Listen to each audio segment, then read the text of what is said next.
Buongiorno a tutti. Finalmente ci siamo. Ci siamo alla 12ª edizione della Festa della Musica Attiva.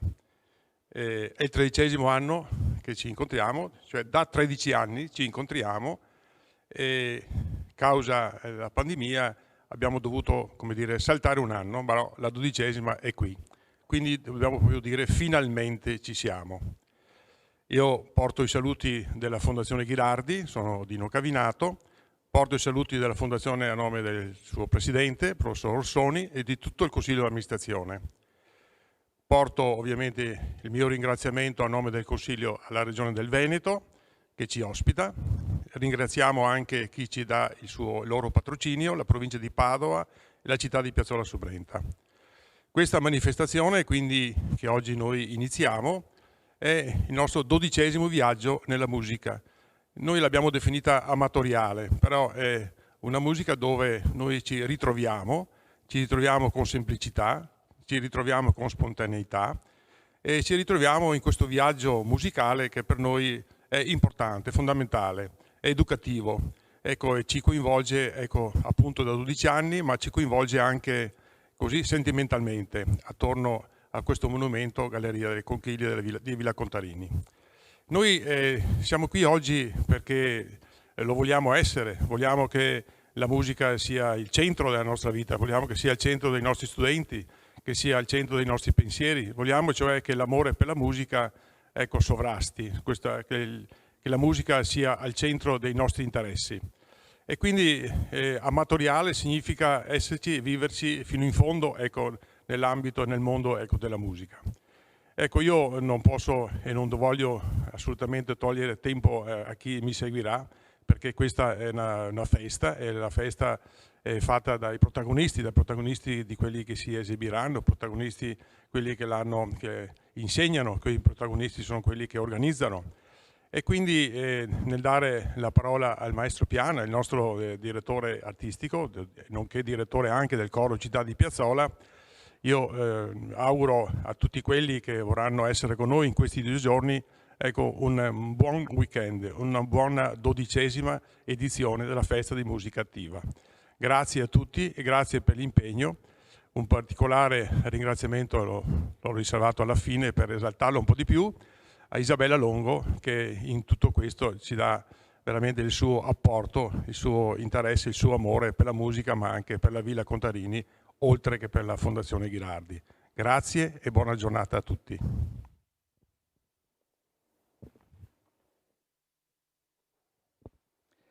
Grazie al dottor Cavinato e grazie alla Fondazione Contarini. Io vorrei sottolineare che la Festa della Musica Attiva è strettamente collegata alle origini di Villa Contarini. Villa Contarini ha avuto il momento di maggior successo ai tempi della Serenissima, quando il procuratore di San Marco, Marco Contarini,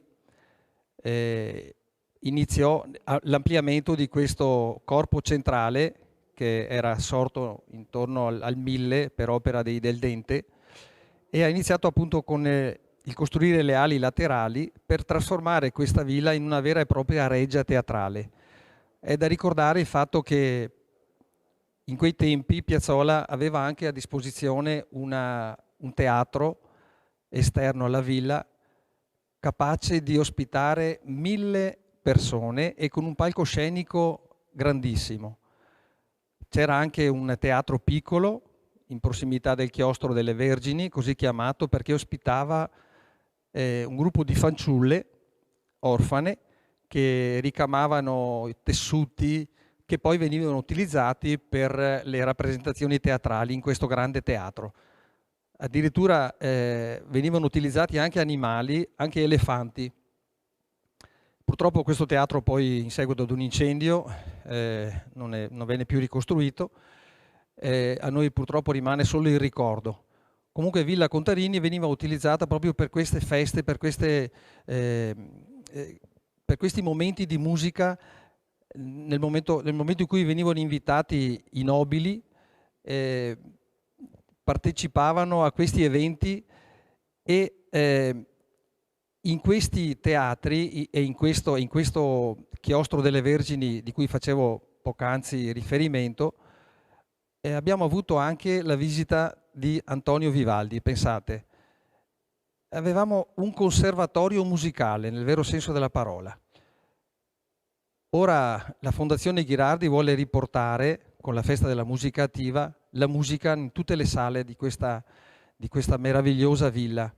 Festa Musica Attiva che è, secondo noi, un evento originale, e non solo per la sua composizione, ma anche per il fatto che si svolge appunto in un contesto di questo genere.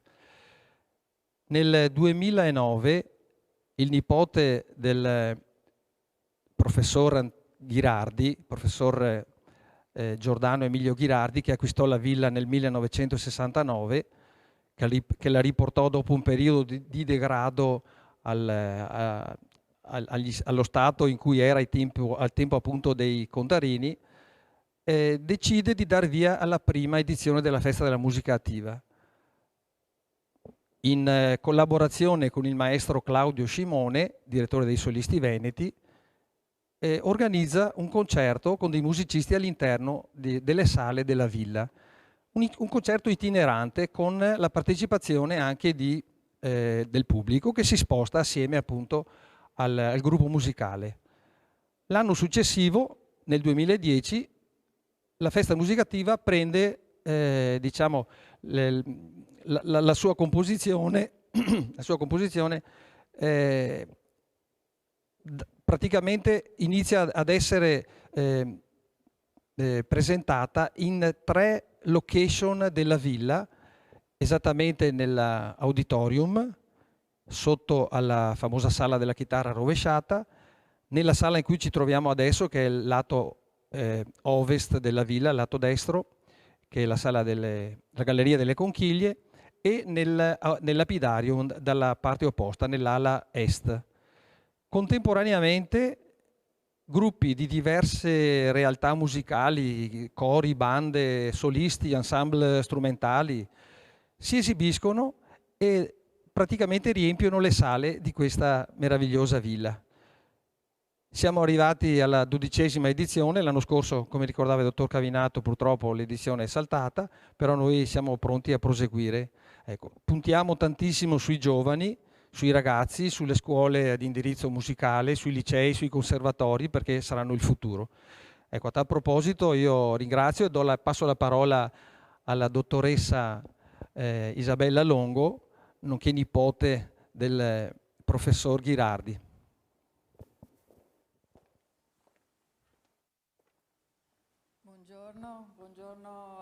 Buongiorno a tutti gli amici della Festa della Musica Attiva per questa 12ª edizione. Ce l'abbiamo fatta.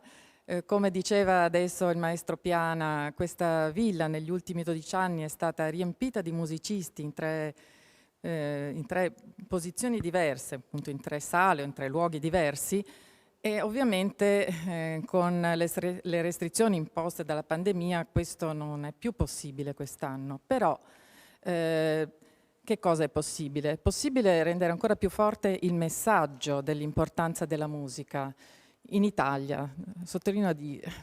Voglio proprio sottolinearlo, in Italia, perché forse nonostante lo sforzo di tantissime persone illuminate ancora non viene fatto abbastanza.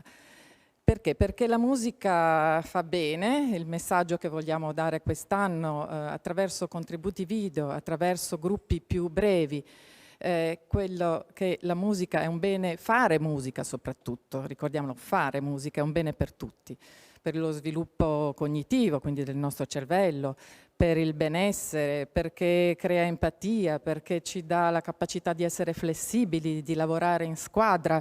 Eppure molti dicono suonare, beh io non suono, non sono capace, mio figlio non ha tempo per la musica perché deve studiare, come se la musica fosse una perdita di tempo e non un valore aggiunto per la società. E non tutti hanno la fortuna di avere genitori illuminati che mandano i figli magari a una scuola indirizzo musicale o scelgono un liceo musicale, quindi questa meravigliosa potenzialità va un po' persa. Sarebbe bello che ci fosse la possibilità in tutte le scuole come esiste l'educazione fisica, ci fosse l'educazione musicale anche alle superiori di secondo grado, alle secondarie di secondo grado, quindi fino all'esame di Stato. Detto questo, oggi, questa mattina in particolare, ci concentriamo quindi su scuole che non sono a indirizzo musicale, dove sono nati dei bellissimi progetti. Queste scuole sono l'Istituto Comprensivo di Vedelago e l'Istituto Comprensivo Diego Valeri di Campolongo Maggiore. E chiedo alla regia di mandare in onda il primo titolo, che è dedicato all'orchestra Diego Valeri. Ecco, l'orchestra Diego Valeri, come abbiamo sottolineato anche nella presentazione dell'evento di oggi, questa mattina è dedicata all'importanza della musica, soprattutto per il suo valore sociale e anche inclusivo. L'orchestra Diego Valeri nasce proprio con quest'idea, perché la musica può salvare la società, può migliorarla, renderla migliore. Questo lo aveva capito bene un musicista economista in Venezuela, che era José Abreu, che ha creato un sistema di orchestre per sottrarre i bambini e gli adolescenti al disagio sociale e al potenziale rischio anche di criminalità. Ma anche in Europa e anche in Italia ci sono situazioni di disagio sociale e ci sono le mafie, c'è la povertà, ci sono situazioni difficili nelle periferie delle grandi città.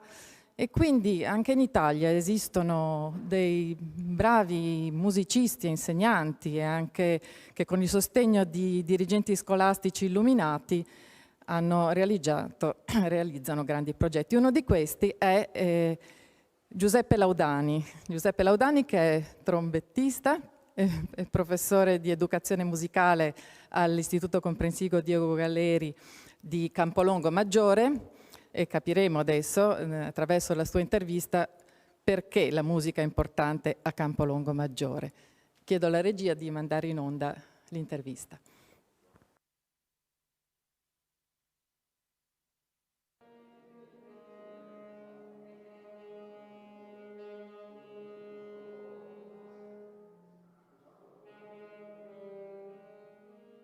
L'orchestra giovanile Diego Valeri è la conseguenza di un progetto che nasce circa 30 anni fa qui a Campolongo Maggiore come risposta ad una necessità territoriale che vedeva una situazione sociale difficile per una presenza mafiosa conosciuta come la mafia del Brenta. Io come musicista ho cercato di dimostrare ai miei alunni che si poteva affrontare la vita in maniera diversa da quella che fino a quel momento loro avevano come esempio, come modello. Un parallelismo con il progetto del maestro Abreu è un po' azzardato perché in 40 anni il Venezuela ha visto 1 milione di bambini presi, tirati via dai barrios e da situazioni di degrado sociale. E la nostra piccola situazione, la nostra piccola realtà in comune a questo, cioè la nascita di un progetto in risposta ad una situazione di disagio sociale.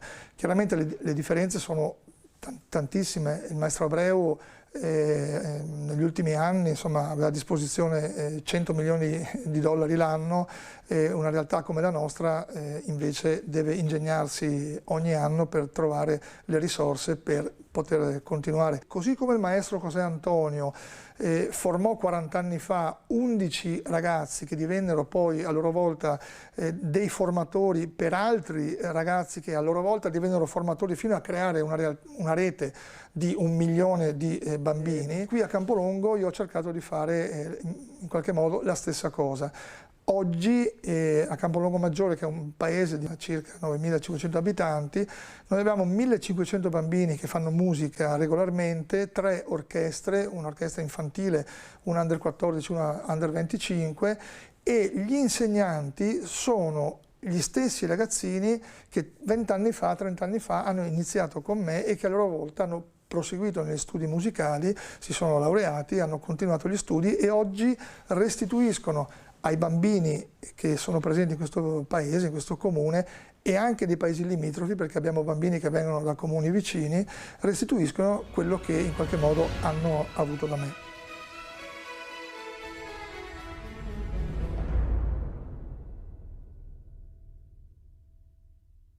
e il sistema nasce in Venezuela come un progetto di inclusione sociale e di forte risposta ad una situazione di degrado sociale assoluto. Noi qui a Campolongo Maggiore per fortuna non abbiamo quel tipo di realtà, ma comunque la nostra risposta è stata una risposta data ad una situazione di disagio sociale provocata dalla mafia del Brenta. Credo che sia importante sottolineare un aspetto, che in Venezuela il progetto nasce con una funzione sociale che non ha aspettative professionalizzanti. Cosa diversa invece è il far musica qui da noi in Italia. In Italia chi fa musica di solito o nei licei coreutici o negli indirizzi musicali o nei conservatori e nelle scuole di alta formazione lo fa con delle aspettative professionalizzanti e quindi di investimento per il futuro in quello che dovrebbe poi diventare un lavoro. E questo però non basta a tutto un mondo sommerso che anche qui in Italia necessita e ha bisogno della musica e del far musica, soprattutto della pratica musicale, del suonare insieme. Una volta ogni piccolo paese aveva una banda che ricopriva un ruolo sociale importantissimo, che è quello che in qualche modo in Venezuela Abreu è riuscito a realizzare. Fino a quando non riusciremo a superare qui da noi questo aspetto, cioè fino a quando non riusciremo a capire che la musica deve essere un diritto di tutti e per tutti e soprattutto deve partire dalla scuola dell'infanzia e deve passare attraverso la scuola pubblica principalmente, finché non capiremo questo temo che non riusciremo a realizzare quello che per me è un sogno ancora da realizzare in Italia. All'inizio la mia disperazione era quella di pensare di essere da solo, in una situazione come quella appunto che verteva la musica quando io sono arrivato in questo paese. E invece nel corso degli anni ho avuto il piacere e la fortuna di incontrare delle realtà anche qui in Veneto, soprattutto qui in Veneto, realtà che hanno consentito ormai da 7 anni a questa parte di creare una sorta di sistema veneto che ha portato per esempio nel 2018 un'orchestra di quasi 500 ragazzi a suonare tutti insieme al Palazzo di Conegliano in occasione della Festa della Musica. Festa della Musica che ormai è arrivata al 7° anno perché si è fermata nel 2018, perché da 2 anni a questa parte siamo fermi purtroppo a causa della pandemia, ma torneremo molto presto.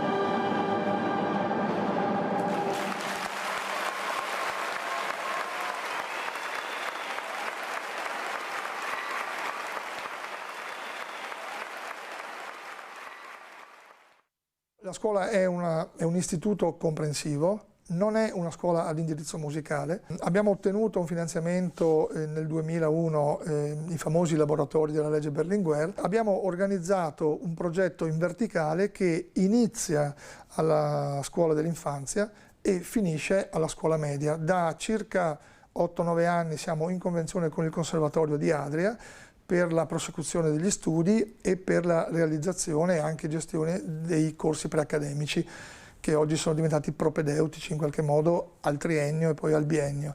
E nel corso degli ultimi 10 anni io credo che da questo paese, da questa scuola, abbiamo avuto circa 200 ragazzi che hanno continuato gli studi nei vari conservatori limitrofi. Nel corso degli anni l'attività si è sviluppata coinvolgendo sempre di più anche le famiglie. Famiglie che all'inizio vedevano questa cosa in maniera un po' sospetta, perché prima che io arrivassi in questa scuola tutto sommato l'ora di musica era un po' l'ora d'aria. dove i bambini si rilassavano dallo stress delle discipline, quelle più serie, quelle più importanti. Oggi, devo dire, abbiamo veramente un gran numero di genitori, di famiglie che sostengono i loro figli, che continuano e che credono in questo progetto. Tenete conto che alla scuola primaria noi abbiamo un progetto di propedeutico strumentale, violino e violoncello, per cui all'interno dell'orario scolastico i bambini fanno 3 ore alla settimana di violino e violoncello divisi in gruppi con ragazzi della mia orchestra che vanno appunto a formarli. L'orchestra ha acquistato negli ultimi anni circa 70-80 mila euro di strumenti che diamo gratuitamente in comodato d'uso ai bambini. Quest'anno anche noi stiamo in qualche modo subendo le conseguenze di questa pandemia, ma abbiamo cercato comunque di prepararci e di fare in modo di poter continuare la nostra attività, realizzando, grazie all'amministrazione comunale e a dei finanziamenti che sono arrivati attraverso appunto un progetto Covid che abbiamo fatto con l'Europa, questo spazio che è un'aula polifunzionale che ci consente di ricominciare a suonare con dei piccoli gruppi, 20, 25, 30 ragazzi, con la possibilità di suddividere archi e fiati grazie all'ausilio di plexiglass che abbiamo acquistato. Siamo convinti, siamo fiduciosi del fatto che festeggeremo insieme a tutti gli amici del Veneto a Natale il 20° anno del nostro progetto. Chiaramente siete tutti invitati.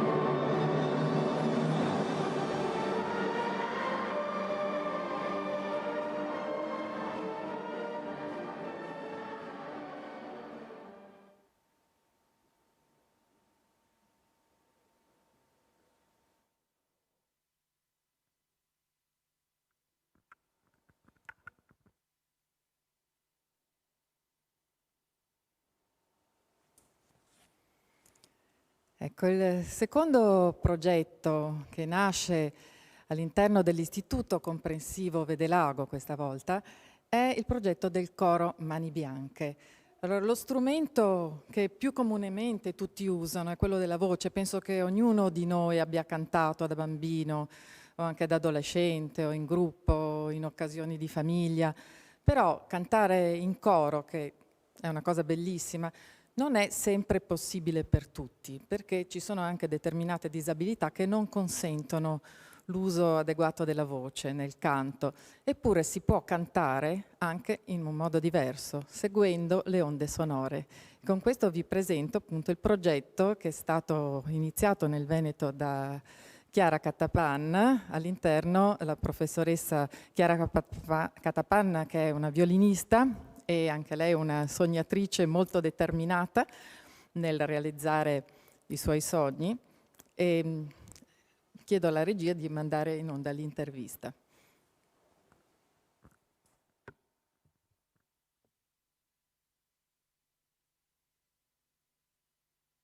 All'interno di una scuola statale, l'Istituto Comprensivo di Vedelago, in provincia di Treviso, c'era questo coro di voci bianche che lavorava ormai da una decina d'anni, finché mi sono imbattuta in un video su YouTube che mi ha fatto innamorare all'istante, perché c'erano questo coro che muoveva le mani a tempo di musica, ma la cosa che mi ha colpito erano i volti, erano le emozioni che erano palpabili di questi bambini.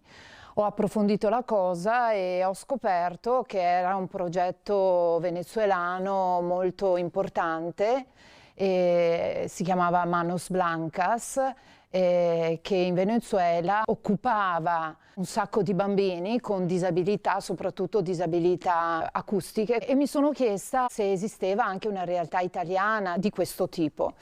E ho scoperto che c'erano altri cori Mani Bianche italiani e quindi ho voluto portarlo anche nel Veneto, che attualmente non... purtroppo siamo l'unico coro. Io sono dell'avviso che ogni scuola dovrebbe avere un coro Mani Bianche, perché il coro Mani Bianche vuol dire inclusione, vuol dire una musica aperta a tutti, anche a chi crede di essere escluso da una realtà musicale perché magari non è bravo, oppure semplicemente perché non ha la possibilità di usare la voce. È un coro aperto a tutti i bambini che vogliono fare questa esperienza di coro. Lavora sia nell'ambito vocale e sia nell'ambito gestuale. Usiamo la lingua dei segni come accompagnamento alle parole per chi non può dire, pronunciare le parole.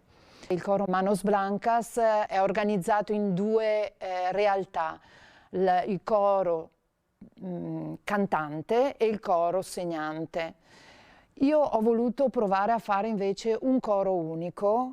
Il coro Mani Bianche è composto da bambini disabili e bambini normodotati che lavorano insieme sempre attraverso le mani usate come una coreografia. Io do forma alla musica, non è più musica solo ascoltata o prodotta con la voce, ma è musica proprio che si vede, perché le mani ti portano a far capire come si sviluppa l'andamento melodico, come entrano le varie sezioni anche dell'orchestra quando lavoriamo con l'orchestra.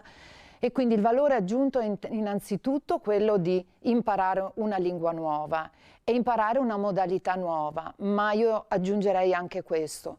Il valore aggiunto, soprattutto per i bambini che non hanno disabilità, è di lavorare insieme ai bambini con disabilità.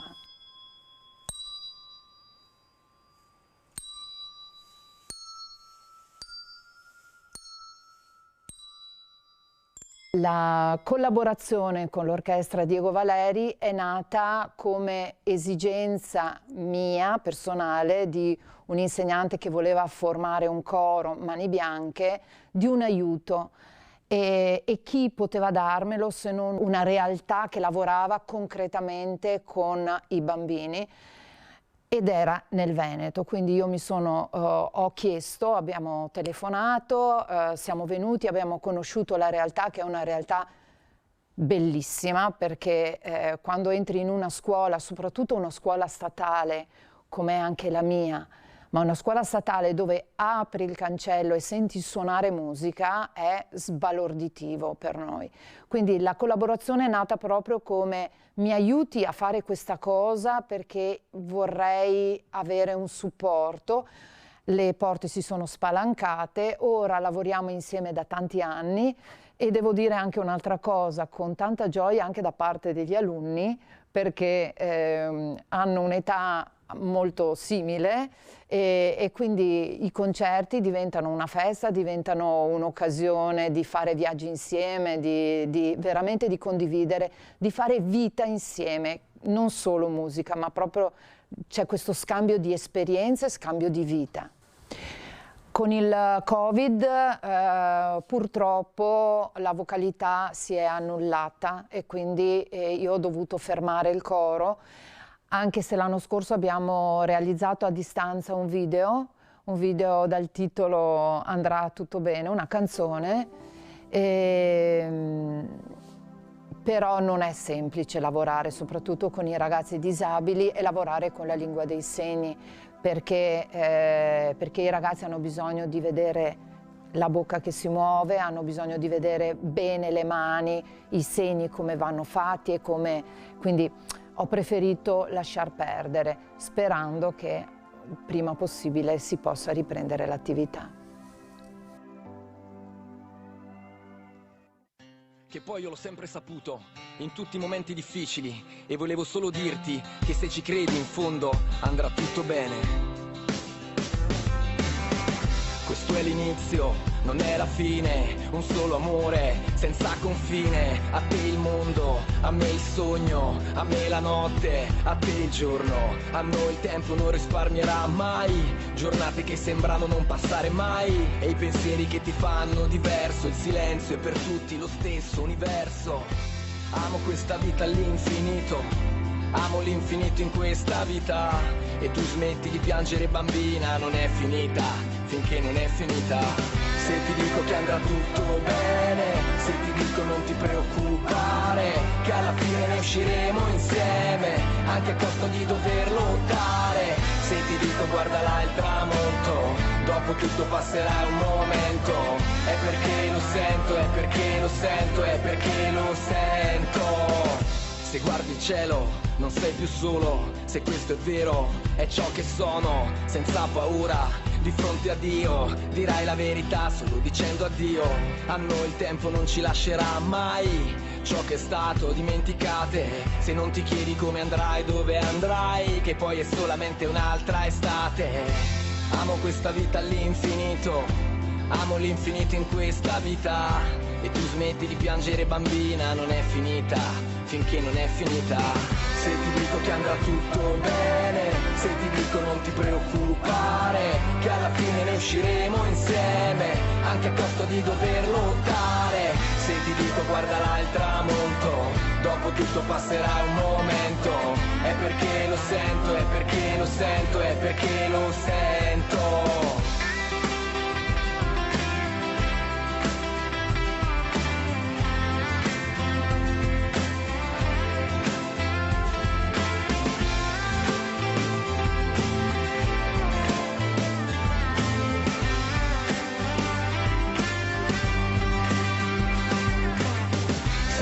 Che andrà tutto bene, se ti dico non ti preoccupare, che alla fine ne usciremo insieme, anche a costo di dover lottare. Se ti dico guarda là il tramonto, dopo tutto passerà un momento. È perché lo sento, è perché lo sento, è perché lo sento. Se ti dico che andrà tutto bene, se ti dico non ti preoccupare, che alla fine ne usciremo insieme, anche a costo di dover lottare. Se ti dico guarda là il tramonto, dopo tutto passerà un momento. È perché lo sento, è perché lo sento, è perché lo sento.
Ecco, la sinergia tra il Coro Mani Bianche Veneto e l'Orchestra Giovanile Diego Valeri si è concretizzata in diversi eventi, tra i quali anche il concerto nazionale, il primo concerto nazionale del Coro Mani Bianche italiano.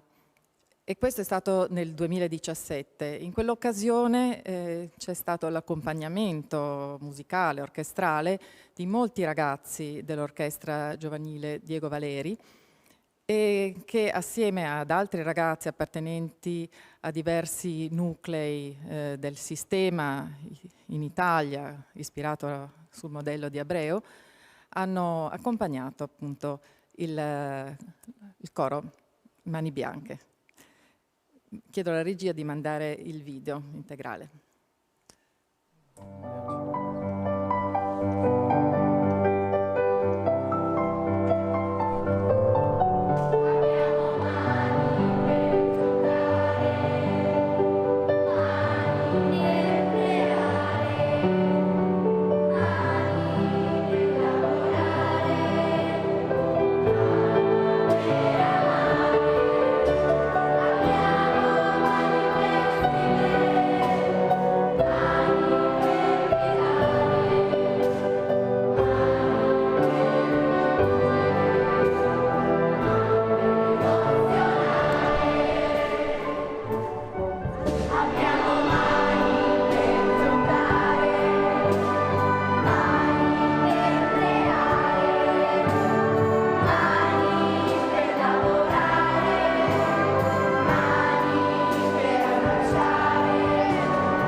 Ecco, e dopo questo bellissimo esempio di inclusione, di grande sinergia nel nome della musica, io vorrei intanto complimentarmi con i dirigenti scolastici che hanno permesso tutto questo e chiamare qui al microfono la dottoressa Monica Facchin dell'Istituto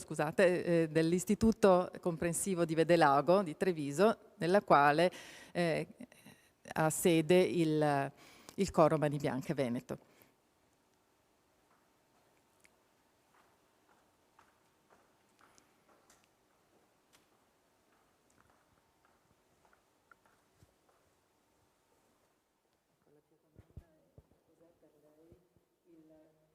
Avere la possibilità di ospitare il coro Mani Bianche nel Veneto.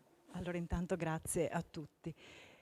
È avere la possibilità di, in qualche modo, di essere parte di questa avventura e di questa emozionante attività, perché è emozionante ed è fondamentale per quello che è l'offerta formativa del nostro istituto, perché quella che è la vision, la mission della scuola, cioè l'inclusione, questo coro la realizza, la porta a termine, la rende visibile agli altri.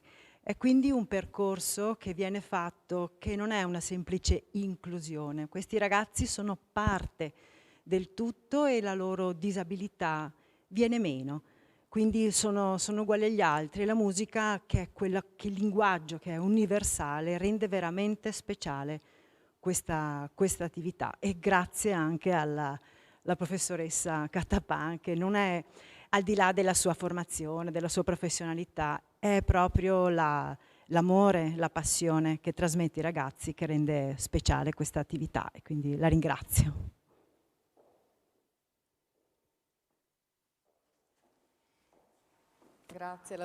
Grazie alla dottoressa Facchin. Io vorrei proprio chiedere a Chiara Catapan, che è qui con noi nella Galleria delle Conchiglie, qual è il suo progetto per il futuro, Covid permettendo. Insomma, si spera che questa situazione non si allunghi oltre l'immaginabile. Ha parlato di coro Mani Bianche nel Veneto come unica realtà nell'Istituto Comprensivo di Vedelago. Che cosa pensa di organizzare? Come pensa di riuscire ad allargarlo questo a livello regionale?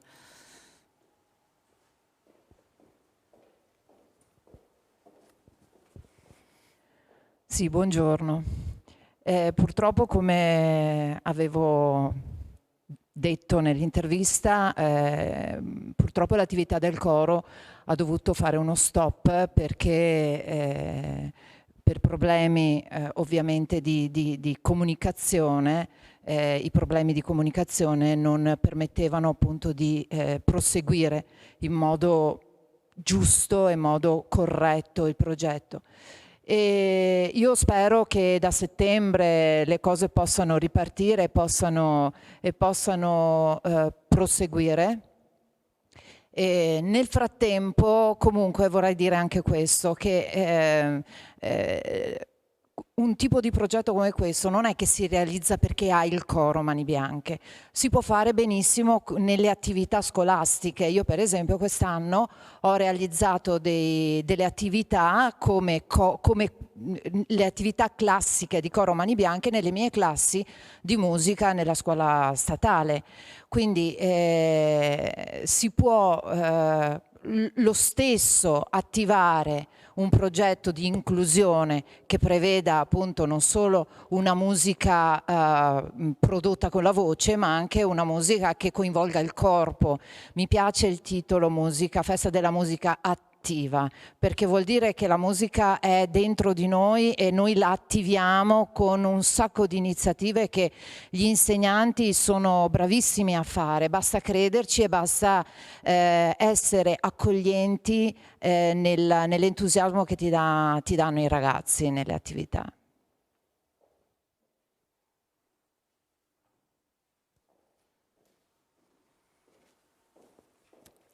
Grazie alla professoressa Cattapan. Io adesso passo la parola al professor Giuseppe Laudani, che è l'anima, il creatore dell'Orchestra Giovanile Diego Valeri.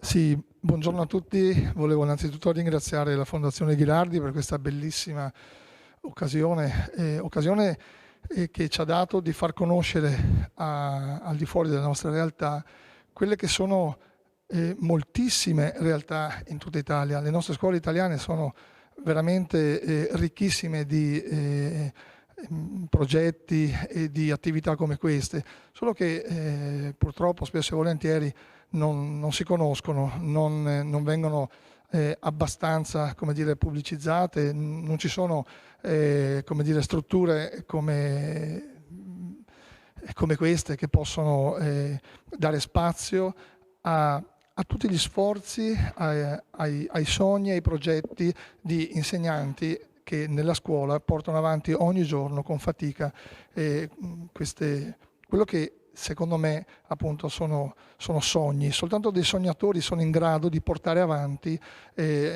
anche con situazioni di pandemia come quelle che stiamo vivendo delle bellissime realtà come le nostre.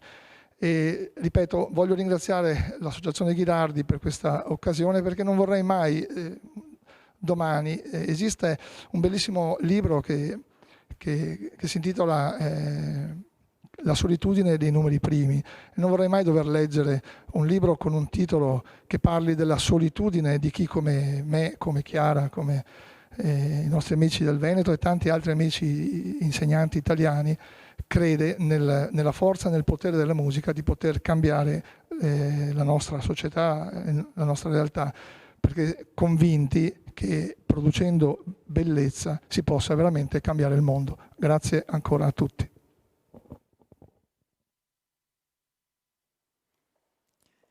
Grazie al professor Laudani, e io ringrazio tutti gli amici che ci stanno seguendo da casa per aver seguito e partecipato a questo primo evento in diretta. Vi ricordo che oggi pomeriggio riprendiamo sempre con la diretta sul canale Facebook della Festa della Musica Attiva e della Fondazione Ghirardi e sul canale YouTube della Fondazione Ghirardi, e vi lascio preannunciandovi che ci sarà un concerto dei licei musicali. Vediamo che chiaramente sarà anche questo in forma ridotta, però in presenza con tanti studenti di 7 licei musicali e diversi contributi video anche in questo caso. E vi lascio con la sigla di chiusura, che è un po' così, diciamo, una presentazione delle immagini del luogo in cui ci troviamo, accompagnato dal ricordo delle edizioni precedenti della Festa della Musica Attiva. Grazie e a dopo.